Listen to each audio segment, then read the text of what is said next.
কেন তুমি বারবার এরকম করছো মেঘ? কেন? তুমি কি আমার সঙ্গে জীবন কাটাতে চাও না? তাহলে কেন আমার থেকে বারবার করে দূরে চলে যেতে চাইছো? আমি জানি আমি অনেক অন্যায় করেছি তোমার সঙ্গে। তুমি কি এখন আমাকে মাফ করতে পারোনি? তাহলে কেন এরকম যন্ত্রণা দিচ্ছ আমাকে বারবার? মেঘ, আমার জীবনে তুমি ছাড়া আর কিছু নেই। তুমি ছাড়া আমার জীবন অসম্পূর্ণ। আমরা তো দূরে থেকেও দেখেছি, তাতে আমি ভালো থাকিনি, তুমিও ভালো ছিলে না। এই এত কিছুর পরেও যখন আমরা দুজনে ঠিক করলাম যে আমরা আমাদের মতো করে বাঁচব, তারপরও তুমি এই কাণ্ডটা কেন করলে? বলো আমাকে, কেন করলে? কি দরকার ছিল? আমার না খালি মনে হয় তুমি আমার মতো করে ভাবো না। না, আমার মতো করে ভাবো না তো। তুমি অন্যের জন্য তোমার প্রাণ দিয়ে দিতে পারো, আর আমার জন্য বেঁচে থাকতে পারো না।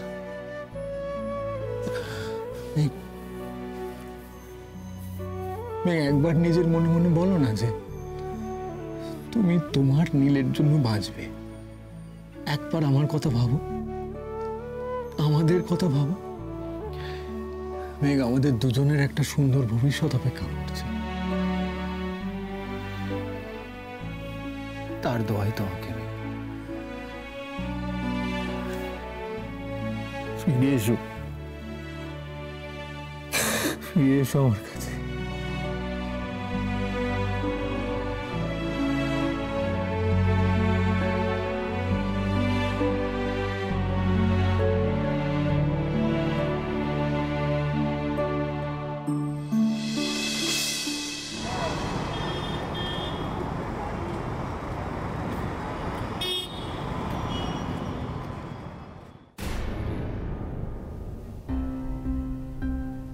আমি আশা করছি আমি যে কথাগুলো বলবো সেগুলো তুমি শুনবে, এবং এই কথাগুলো তোমার মনের মধ্যে দাগ কাটবে। আর তুমি ঠিকই শুনেছিলে, তোমার ব্লাড পাওয়া যাচ্ছিল না। কি করে পাওয়া যাবে? মেঘ তো অসুস্থ হয়ে তখন হাসপাতালে। তুমি যেদিন জেলে ঝামেলা করে হসপিটালে এলে, সেদিন ছিল মেঘের বৌভাতের রিসেপশন। ঠিক সেই দিনই কেন তোমাকে ঝামেলা করতে হয়েছিল আমি সেই প্রসঙ্গে যাচ্ছি না। সেটা তুমি জানো, তোমার মন জানে, আর তোমার ঈশ্বর জানে। কিন্তু মেঘ বৌভাতের রিসেপশনে যাওয়ার আগে তোমার হসপিটালে গিয়েছিল। ইমিডিয়েটলি তোমার কোনো ব্লাডের রিকোয়ারমেন্ট ছিল না, সেটা জেনেও সে রক্ত দিয়ে এসেছিল যদি তোমার প্রয়োজন পড়ে সেই কারণে। যার ফল হলো রিসেপশনের দিন রাত্রে মেঘের কোলাপস করে যাওয়া।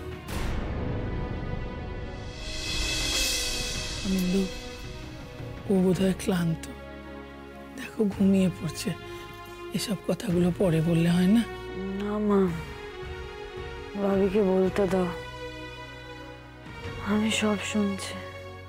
গত 24 ঘন্টা ধরে জমে মানুষের টানাটানি গেছে। নীলের মায়ের চেষ্টায় মেঘ আবার ফিরে এসেছে। ফিরে আসার পর সে যখন জানলো যে দিদিভাই অসুস্থ, তার রক্তের প্রয়োজন, তাকে রক্ত দিতে হবে, সে তখন কি করলো? সে আবারও ব্লাড দিতে চাইল। সবাই তাকে বারণ করলো যে রক্ত দিও না, একটা ইউনিট রক্ত শরীর থেকে গেলে তুমি কিন্তু নাও বাঁচতে পারো। কিন্তু সে তো আসই সব জেনে এসেছে না, সে এসেছে আর একজনের কারণে। দিদিভাইয়ের প্রয়োজনে তাকে রক্ত দিতেই হবে। সে চলে গেল সকলের চোখকে ফাঁকি দিয়ে হসপিটালে, এবং রক্ত দিলও সে। ইচ্ছে থাকলেই তো উপায় হয়। সে এখন এই হসপিটালেই ভর্তি। আজকে তোমার সঙ্গে বসে যে কথা বলছে, এখন তার শ্বাস প্রশ্বাস চলছে কিনা আমরা কিন্তু কেউ জানি না।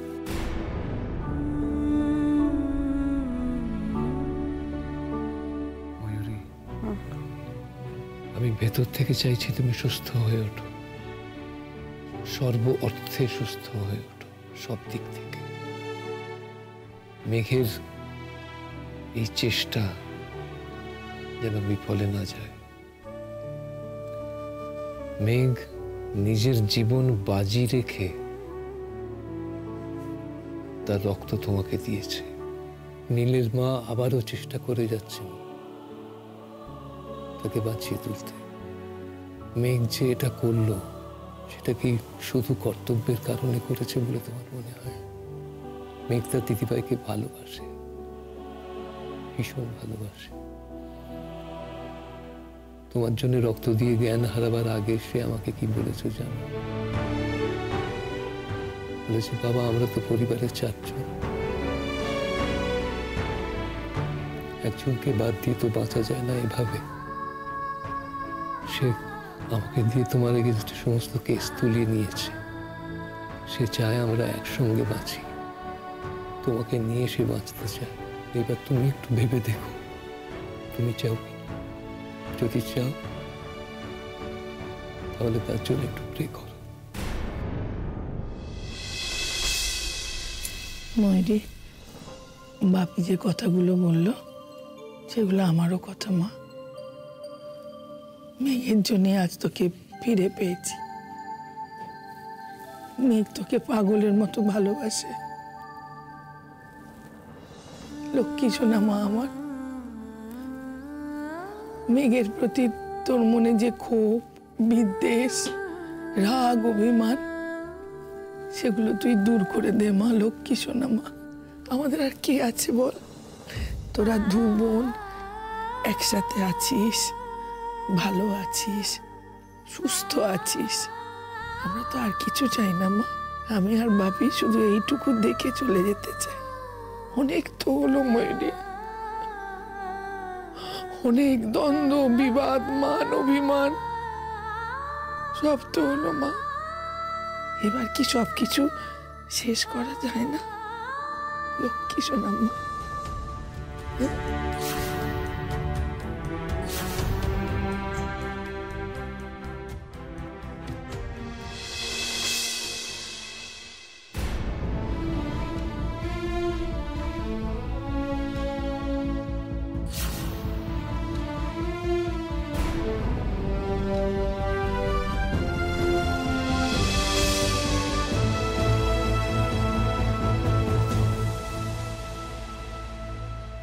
জানি কার ইচ্ছে মতো কে মরে কে বাঁচে, কে জানে কার প্রাণ ভোমরা অন্য কারো কাছে, কে হয়েছে ব্যথার মলম অন্য কারো জ্বরে, আলো দিতে ফুরিয়ে গেল নিঝুম অন্ধকারে।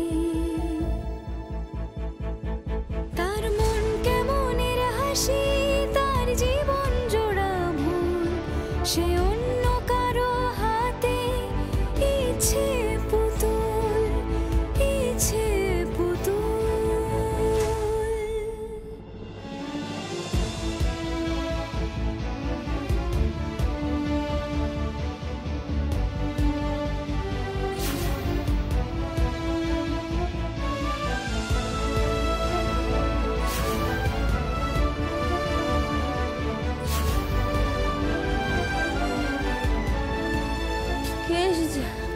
মেঘ, মেঘ, কি অবস্থা? দেখি তুই মদ খেয়েছিস?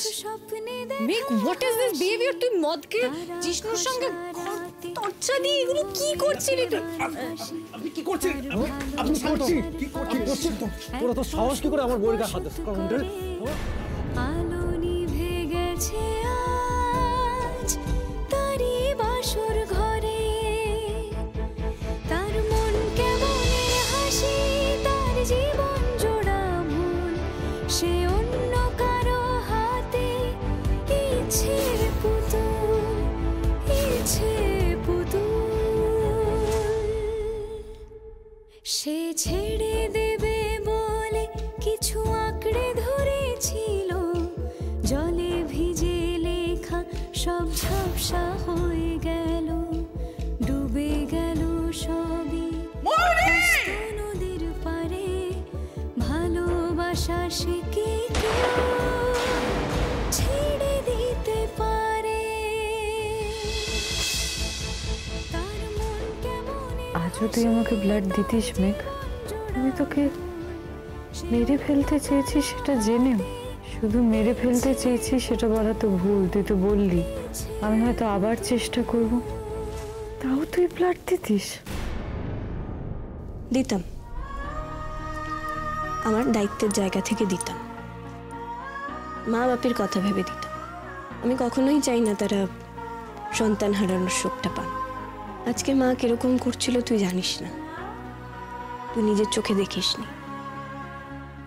আমি ফিল করেছি একটা মায়ের যন্ত্রণা, তাই নিজের শত অসুবিধে হলেও আমি তোকে বাঁচাতাম। একটা জিনিস মাথায় রাখবি, তোর আর আমার সম্পর্কের অবস্থা যেমনই হোক না কেন, সেটা আমার দায়িত্বের ওপর কোনোদিনই এফেক্ট ফেলবে না। সিস্টার, কিছু বলছেন? হ্যাঁ মানে আমার ছোট বোন মেঘ, ও এখন কেমন আছে? স্টেবল, কিন্তু আউট অফ ডেঞ্জার নয়, এখনো আইসিইউতেই আছেন।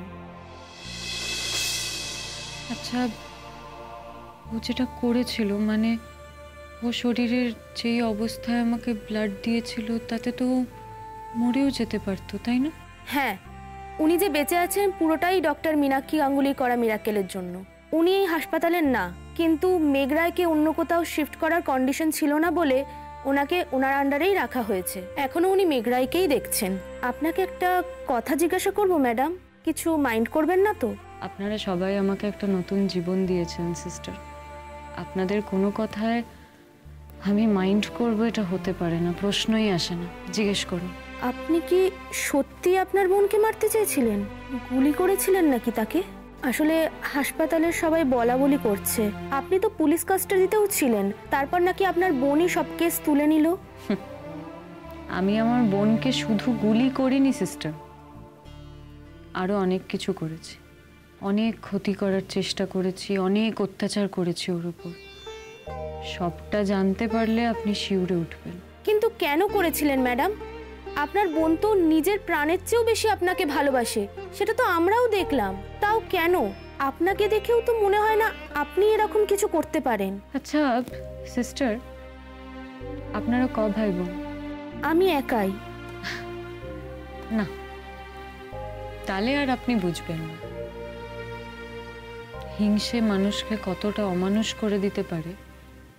সেটা বোঝার মতো বয়স বা অভিজ্ঞতা কোনোটাই আপনার হয়নি। আমি প্রে করব যেন কোনোদিন আমার মতো কোনো মানুষের ছায়াও আপনার চারপাশে না আসে। আচ্ছা সিস্টার, আপনি আমার একটা উপকার করতে পারবেন? কি বলুন? যদি আমার সাধ্যের মধ্যে থাকে আমি নিশ্চয়ই করব। একবার হসপিটাল অথরিটিকে বলবেন আমি মেঘের সঙ্গে দেখা করতে চাই, ওর কাছে যেতে চাই। সরি ম্যাডাম, সেটা বোধহয় সম্ভব হবে না, কারণ ডক্টর গাঙ্গুলি স্ট্রিক্টলি বারণ করে দিয়েছে ওনার হাজবেন্ড আর ওনার বাবা মা ছাড়া মেঘ রায়ের কেবিনে আর কেউ যেতে পারবে না। আমরা বললেও কিছু কাজ হবে না। সেটাই স্বাভাবিক, ওরা আমাকে যেতে দিতে নাই পারে, হয়তো ভাবছে আমি আবার গিয়ে মেঘকে কিছু একটা। এনিওয়ে সিস্টার, আপনি একবার একটু চেষ্টা করুন না, একবার বলেই দেখুন না যদি ওরা অ্যালাউ করে আমাকে ওখানে যেতে। প্লিজ, আমি একবার ওকে দেখতে চাই। দেখুন, আমরা নার্সরা এ বিষয়ে আপনাকে কোনো হেল্প করতে পারবো না। আপনি একবার ডক্টরকে বলুন, ডক্টর গাঙ্গুলি যদি পারমিশন দেন তাহলে হয়তো কিছু করা যেতে পারে। নিচের ফ্লোরে ওর কেবিন, তাই না? হ্যাঁ।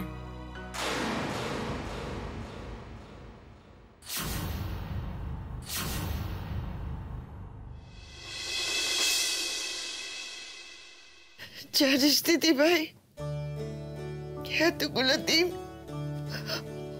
ওরা আমাকে তোর কাছে আসতে দেয়নি। আমি কত করে বলেছি একটিবার আমাকে দিদিমার কাছে নিয়ে চলো, চোখের দেখা দেখবো, ওর মাথায় একটু হাত বোলাবো। দেয়নি, খালি বলেছে ভালো আছে ভালো আছে। তোকে না দেখতে পেয়ে আমার প্রাণটা যে বড্ড চটপট করছিল। এসে আমি কি দেখছি নাতবো, চতুর্দিকে নল, এত যন্ত্রপাতি। এই দেখার জন্য আমি এখানে এলাম। একটা কচি মেয়েকে এইভাবে দেখতে হলো আমাকে। মা, তুমি কেন ভয় পাচ্ছ? এই সব কিছু তো মেঘকে ভালো করে তোলার জন্যেই। এখনো বিপদ মুক্ত। এই তো আর কদিনের মধ্যেই সব সরিয়ে নেওয়া হবে। বড় বৌমা, আমি আমার নাত বউয়ের মাথায় একটু হাত রাখতে পারি? মেয়েটাকে একটু ছুঁয়ে দেখবো না?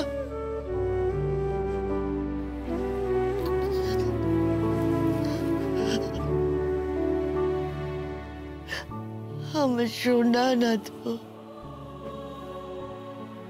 লক্ষ্মী মেয়ে।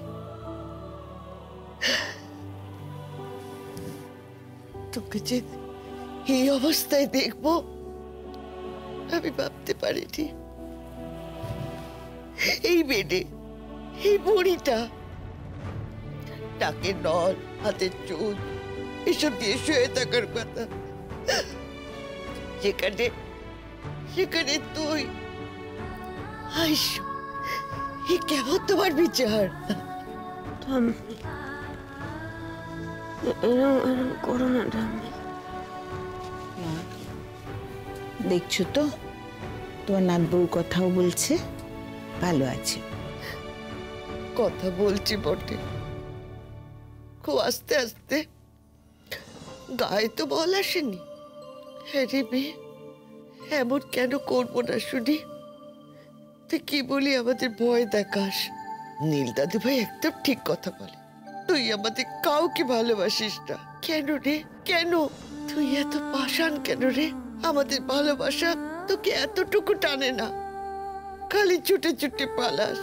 মা, এত কান্নাকাটি করো না, ওর উপর ইমোশনাল প্রেশার হবে তো। ও এত কিছু নেবার অবস্থায় তো নেই এখন। না না, আমি কাঁদবো না, আমি আর কাঁদবো না। তবে আমি তোর এই গা ছুঁয়ে দিব্যি করে বলছি, আর যদি কখনো তুই এরকম করিস তাহলে তোর এই ঠাম্মি কিন্তু মরবে, দেখে নিস। মা, কি বলছো এসব কথা? এসব কথা এখানে এখন বলতে আছে? সত্যি আমি বুঝতে পারি না, তুমি দিনকে দিন বুড়ি হচ্ছ না ছেলে মানুষ হয়ে যাচ্ছ। চলো তো, ওঠো ওঠো, অনেক দেখা টাকা সব হয়েছে, চলো এবার চলো।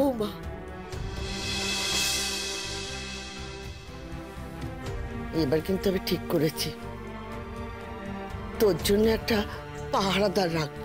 তুই যেখানে যেখানে যাবি তোর পেছন পেছন যাবে, আর আমাদের খবরাখবর দিবি। হাসলে হবে না, আমার নাতিটাকে তুই বড্ড কষ্ট দিচ্ছিস, এটা তুই একদম ঠিক করছিস না। যাই হোক, না, এখানে আমি একদম আসবো না, তুই আসবি বাড়িতে। ঝটপট সেরে উঠতে দেখি। তোদের সঙ্গে তো আমাকে হানিমুনে যেতে হবে, ব্যাগ গোছাতে হবে না দুজনে মিলে? আহা, এই হাসি মুখটা দেখবো বলি তো এখানে আসা রে দিদি। ও দিদি, তাড়াতাড়ি সেরে উঠ দিদি, তাড়াতাড়ি সেরে উঠ।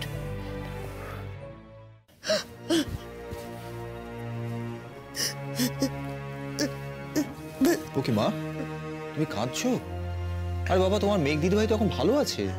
আরে, একটা তরতাজা মেয়ে হাসপাতালের বেডে নাকে মুখে নুন লাগিয়ে শুয়ে রয়েছে, আর তোরা বলছিস ভালো আছে? তোরা ডাক্তার, তোরা তো মানুষ। তুমি কি বলছো মা? বৌদি এত কষ্ট করে মেয়েকে বাঁচিয়ে তুললো, আর তুমি উল্টে ডাক্তারদেরই দোষ দিচ্ছ? দেব, হাজার বাদ দেব না। যতক্ষণ আমার নাত বউকে আমার বাড়িতে নিয়ে গিয়ে পাশে বসে গল্প করতে পারছি, ততক্ষণ আমি তোদের দুষবো। মা, এটা আজকে সকালের ব্লাড রিপোর্ট। আচ্ছা, দেখি।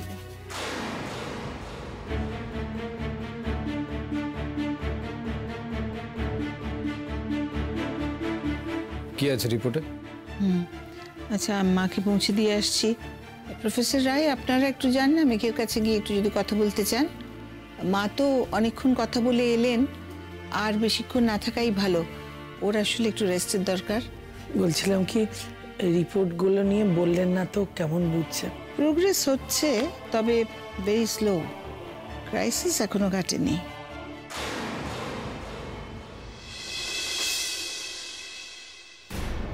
কি ময়ূরী, ময়ূরী, তুমি এভাবে এখানে কি করে এলে? নার্স কোথায়? তোমাকে এভাবে কে আসতে দিল? ময়ূরী এখানে কি করছে? ও তো এই হসপিটালেই আছে, কিন্তু এখানে এলো কি করে? নার্স বা কেউ নেই? ও মনে হয় মেঘকে দেখতেই। মা, ওকে কিন্তু তুমি একেবারে মেঘের ধারে কাছে অ্যালাউ করবে না। হ্যাঁ বড় বৌমা, ও যেন আমার নদ বইয়ের ধারে কাছে না যায়। সর্বনাশী আবার কোনো সর্বনাশ করতে এসেছে। মা, আমাকে কেউ আসতে দেয়নি। আমি নার্সকে পাঠিয়েছিলাম পারমিশন নিতে, আমি মেঘের কাছে যাব তো তাই, কিন্তু আমি তো জানি আমাকে পারমিশন দেবে না। আমি তাই জন্য নিজেই। খুব অন্যায় করেছো। তোমার ক্ষতি হলে মেঘের আরো বেশি ক্ষতি হবে। অনিন্দু, ওকে রুমে রেখে এসো, আমার আর পাটা চলছে না। ভাবি, ও ভাবি আমাকে একবারের জন্য মেঘের কাছে নিয়ে যাবে?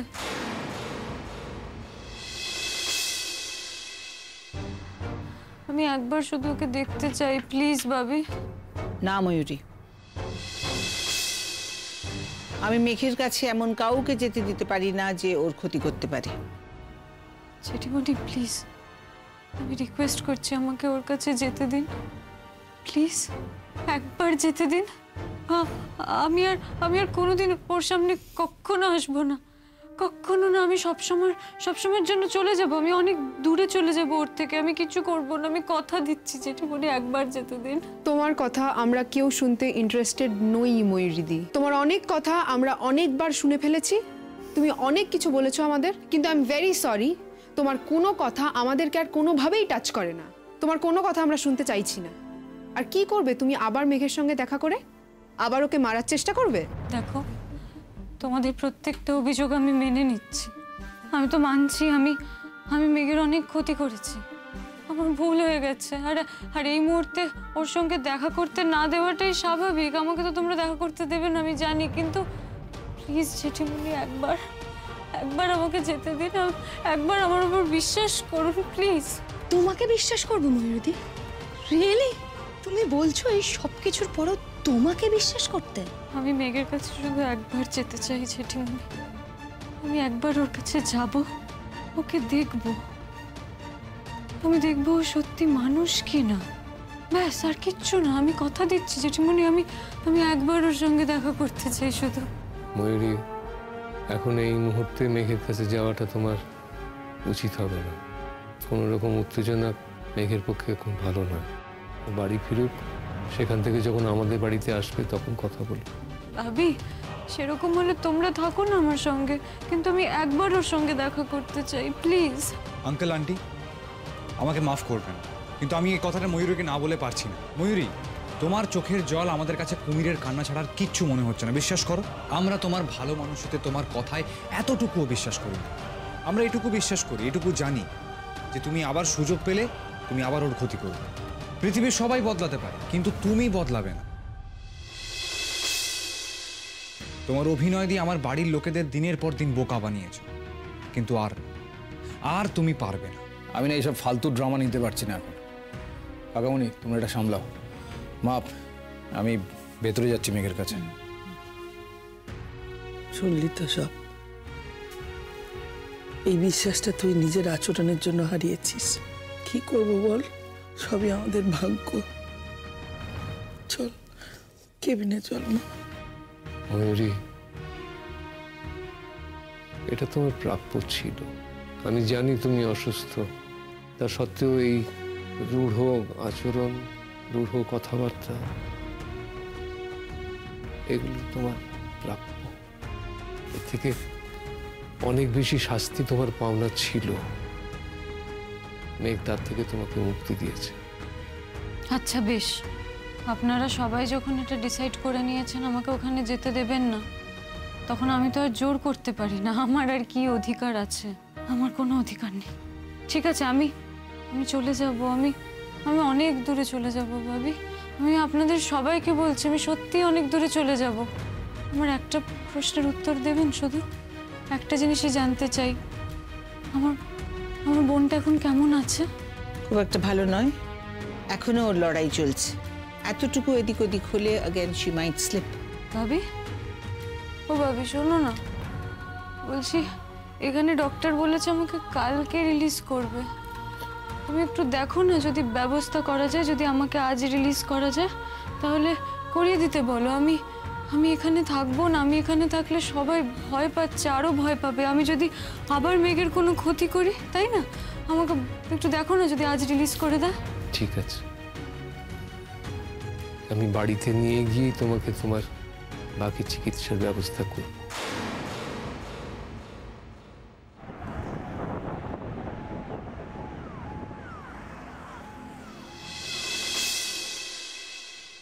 বাইরে অনেকের গলা পাচ্ছি, কে কে এসেছে বলো তো?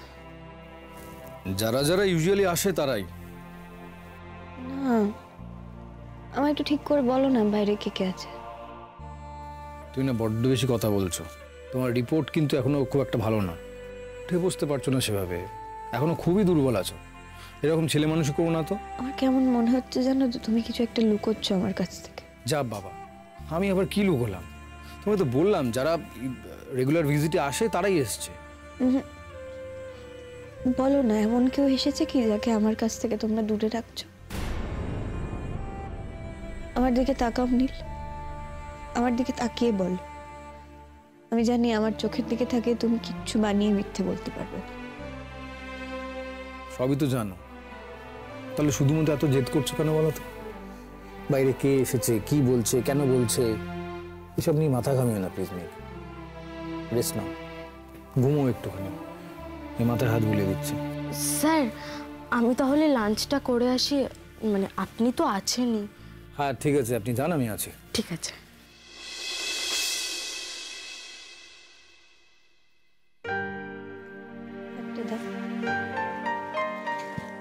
বসো।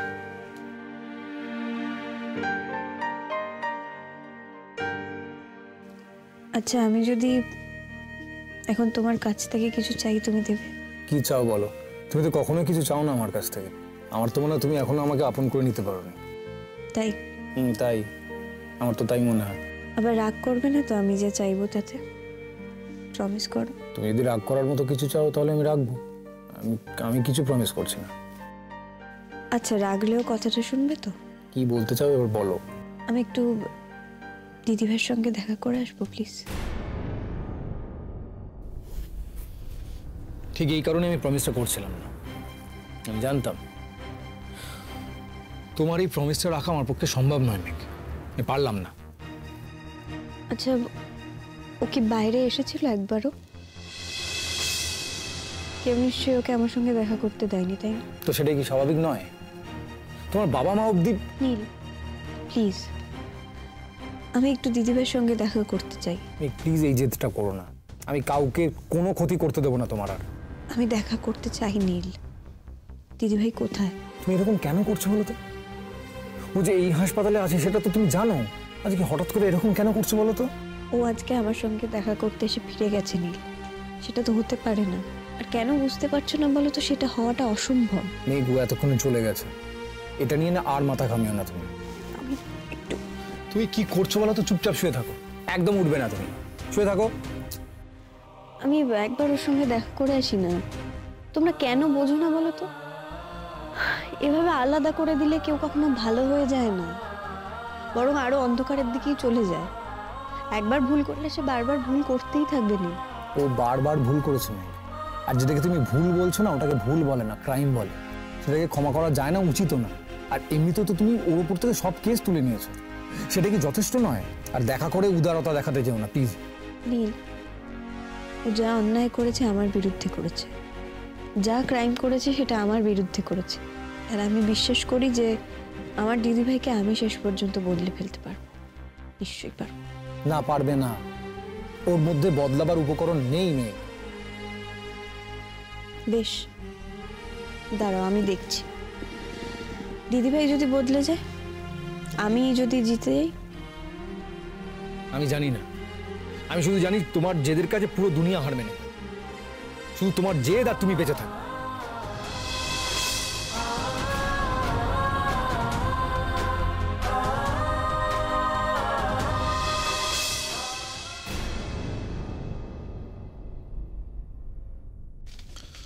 দাঁড়াও ময়ূরী, তোমার সঙ্গে আমার কিছু কথা আছে। চিন্তা করো না নীল, আমি আর মেঘের সামনে কোনোদিনও যাব না। ডাক্তার আমার একটা বড় উপকার করে দিয়েছে, এই যে আমাকে তাড়াতাড়ি ছুটি করে দিল। দেখো আমি চলে যাচ্ছি, আমি বাড়ি চলে যাচ্ছি, বুঝলে তো? আরেকটা কথা বলছি, আমি জানি তুমি আমার কথা বিশ্বাস করো না, তাও বলছি, এবার থেকে আমি নিজের খেয়াল রাখবো নীল, নিজের অনেক যত্ন নেব, যাতে আমার জন্য আর কোনোদিন আমার ছোট বোনকে এরম হসপিটালের বেডে শুয়ে না থাকতে হয়। আমি আর মেঘের সামনে কোনো দিনও যাব না নীল। আমি এটাও জানি তুমি আমার কোনো কথাই বিশ্বাস করলে না, তাও আচ্ছা নীল, আমার একটা কথা রাখবে প্লিজ? মেরি, মেঘকে দেখতে চাওয়ার বায়না করো না। তুমি মেঘের কাছে যাও, এটা কিন্তু কেউ চায় না। না ভাবি, আমি অন্য কথা বলতে চাই। কি কথা? নীল, তুমি মেঘকে শুধু একটা কথা বলে দেবে আমার হয়ে, যে ওর দিদি ওর কাছে ক্ষমা চেয়েছে। ওকে প্লিজ বলো যে আমি আমার ভেতর থেকে ওর কাছে ক্ষমা চেয়েছি। তোমরা কেউ আমার কথা বিশ্বাস না করলেও আমি জানি মেঘ আমার কথা বিশ্বাস করবে, কারণ ও আমাকে আজও অতটাই ভালোবাসে যতটা ও ছোটবেলায় বাসতো। কথাটা অনেক দেরিতে বুঝলে ময়ূরী, একটু আগে বুঝলে আজকের দিনটা তো দেখতে হতো না। থাক না অনিন্দ, ও যে বুঝেছে এটাই কি বড় কথা নয়? সবাই মিলে তোকে অনেক কথা বলা হলো, এবার অন্তত একটু রেহাই দাও। থাক না মা, ভাবি তো ঠিকই বলছে, আমি দেরিতে বুঝেছি, কিন্তু কি বলো তো ভাবি, আমার কেন জানি না মনে হচ্ছে হয়তো খুব একটা দেরি হয়নি এখনো। নীল, তুমি প্লিজ আমার এই রিকোয়েস্টটা রাখবে? না, রাখবো না। স্যার, ম্যামের রিপোর্টটা। Thank you. চলো ভাবি, আমরা এগোই। আমার কিন্তু এখনো কথা শেষ হয়নি ময়ূরী। আমি চাই তুমি নিজেই মেঘের কাছে গিয়ে মাপ চাও।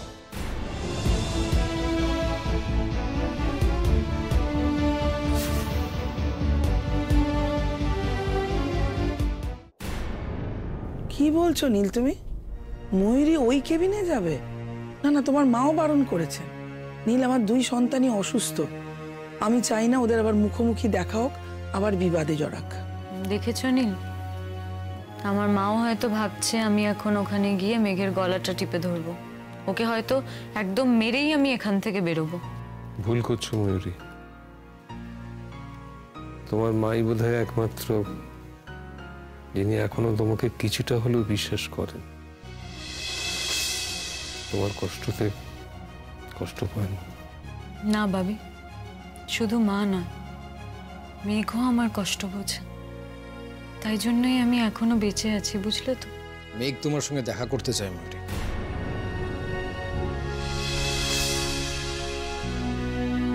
চলো দেখা করবে, চলো।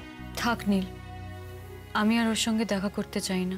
ও যদি জেদ করে তাহলে ওকে বলে দিও যে আমি না না, এটুকু বললে তো হবে না, ওর তো জেদ আবার অনেকটাই। ওকে বলো আমি চলে গেছি, আর আমি কোথায় গিয়েছি সেটা তোমরা কেউ জানো না, এটাই বলবে ওকে। প্লিজ ময়ূরী, আমি এমনি এমনি তোমার কাছে ছুটে আসিনি, আর তুমি খুব ভালো করে জানো যে আমি নিজের ইচ্ছাতে একেবারেই আসিনি। মেঘ বুঝতে পেরেছে তুমি দরজার বাইরে থেকে ফিরে গেছো, আর তারপরেই প্রচণ্ড রেস্টলেস হয়ে যাচ্ছে।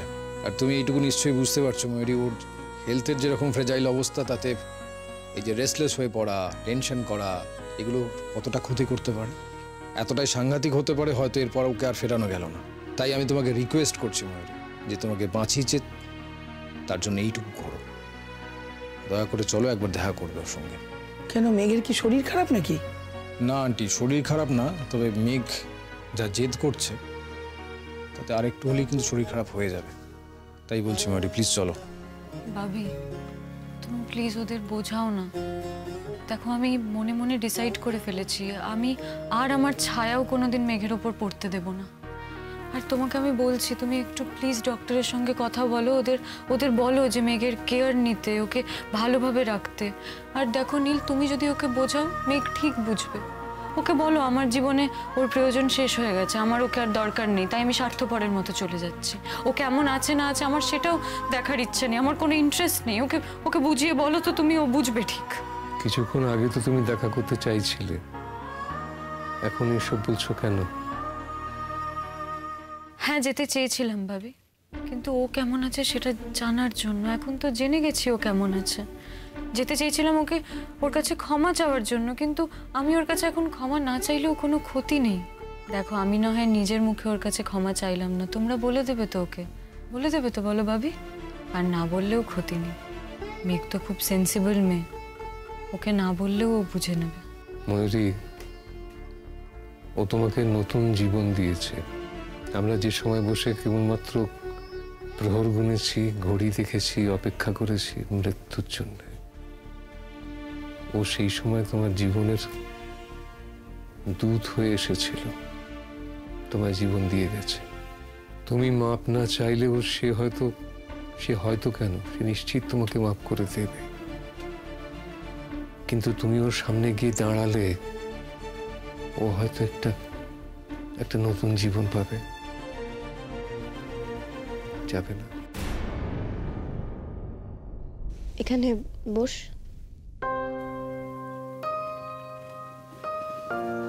সাবধানে।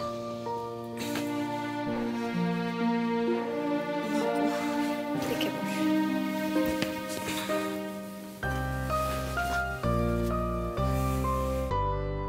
এ ঘরে আসতে চাইছিলে না কেন?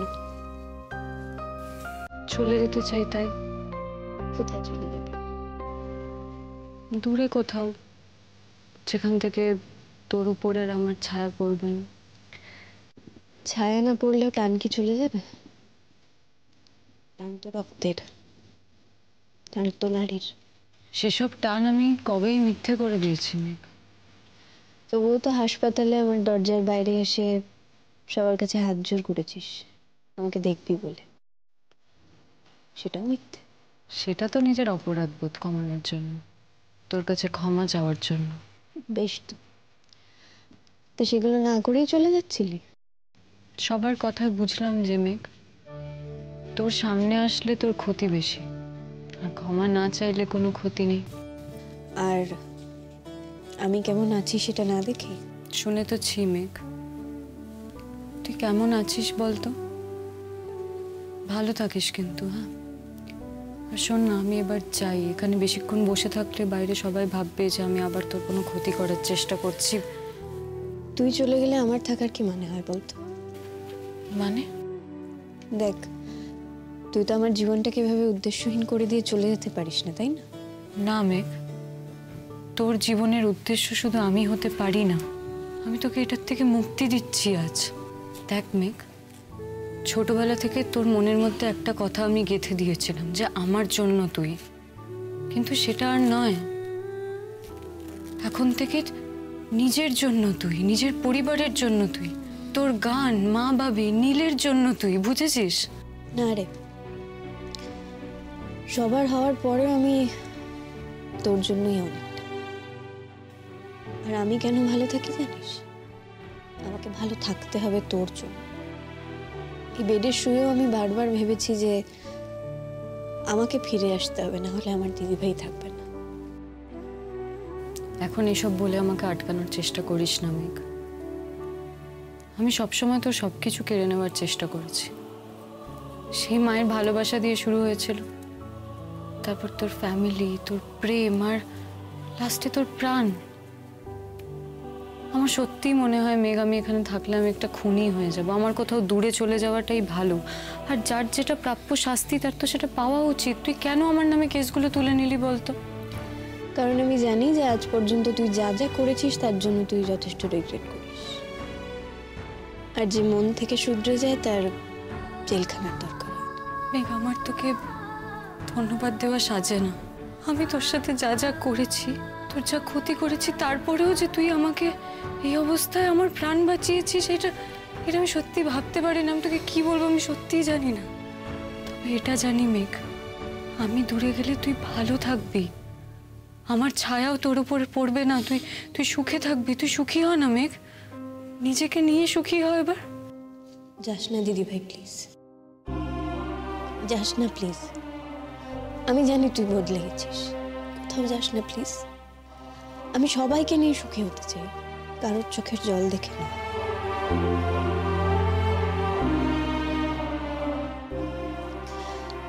আমরা কতদিন দুজন দুজনকে জড়িয়ে ধরি না বলতো? আরে বাবা, আমাদের দুজনের শরীরে তো একই রক্ত, আমরা আলাদা হবো কি করে বলতো?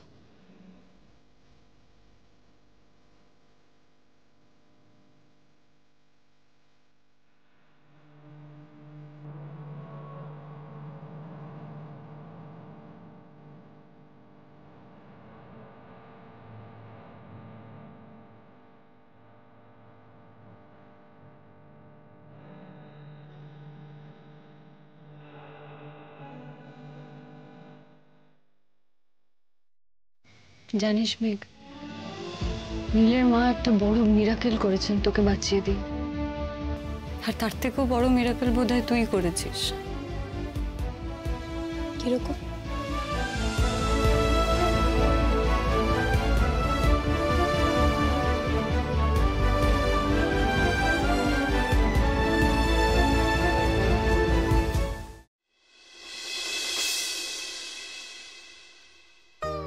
বলো মাসি, মাসি বল একটু, মাসি বল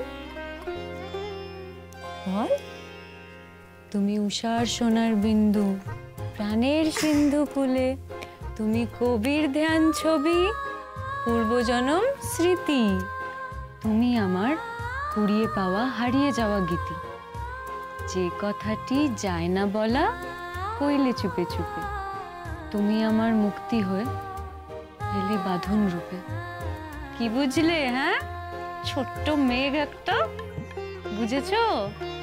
সেই কবে তোর মায়ের রবি ঠাকুর আমাদের জন্য এই কটা লাইন লিখে দিয়েছিল, বুঝলি? সত্যি তো, তুই না আসলে তোর এই মাসিটার কি হতো বলতো? কি করতো মাসি, কি করতো? হাউ হাউ, ভয় লাগছে?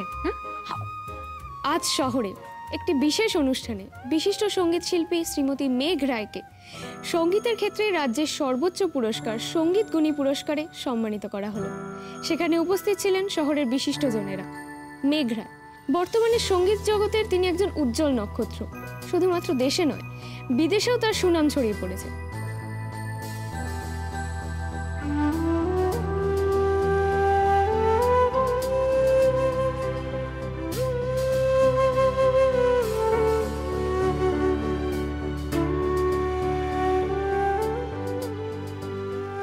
দেখ কি বললো শুনলি?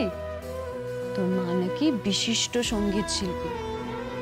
ওরা তো তোর ব্যাপারে কেউ জানেই না, তোকে কেউ চেনেই না, তুই তো আরো বড় সঙ্গীত শিল্পী। একবার ট্যা ধরলে পুরো বাড়ি মাথায় করে নিবি, তাই তো? কি তাই তো? হ্যাঁ বল, হ্যাঁ বল।